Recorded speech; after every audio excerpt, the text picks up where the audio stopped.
మీరు నేను మనందరం వెతుకుతున్న ఆ సుఖం, ఆ సంతోషం మన జీవితంలో లేదు, అలాగే ఎప్పటికీ రాదు. ఈ మాట నేను కాదు, కృష్ణుడే చెప్తున్నారు. ఎందుకంటే ఇవన్నీ ఒక మాయ.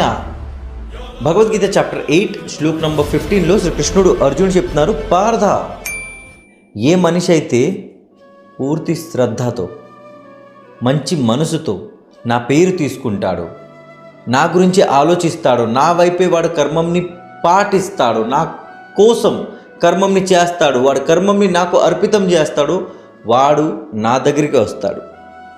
వాడికి జన్మం మృత్యు ఉండదు.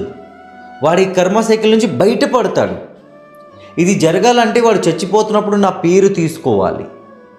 ఇది కూడా జరగాలంటే రెగ్యులర్గా డైలీ నా గురించి ఆలోచించాలి, నా పేరు తీసుకోవాలి, ధర్మంని పాటించాలి, వాడి కర్మంని ఏ ఫలితం లేకుండా చెయ్యాలి. అప్పుడే ఒక మనిషి కంప్లీట్గా నా దగ్గరికి వస్తాడు, నాలోని కలిసిపోతాడు.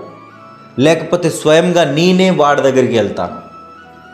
నిజం చెప్పిన కృష్ణుడు ఏం చెప్పారంటే, ఈ భూలోకంలో ఎక్కడైతే మనం ఉంటున్నామో ఇక్కడ సుఖం అనే పదమే లేదు.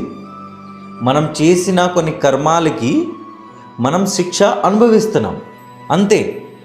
మనం సుఖం అనుభవించిన ఒక సమయం కోసం, కొన్ని రోజులకైనా, కొన్ని మంత్స్కైనా, కొన్ని ఇయర్స్కైనా ఒక సుఖం వచ్చినా కూడా దాని తర్వాత మళ్ళీ దుఃఖాలు వస్తాయి. అందుకే కృష్ణుడు ఏమంటున్నారంటే, సుఖం గురించి ఆలోచించొద్దు, వచ్చిన దుఃఖం మీద దిగులు పడొద్దు, నా మీదే ధ్యాస పెట్టు, నా కోసమే కర్మంని చెయ్యు. చచ్చిపోయిన తర్వాత నాలోనే నువ్వు ఉంటావు, నీలోనే నేనుంటాను, మనం కలుస్తాం.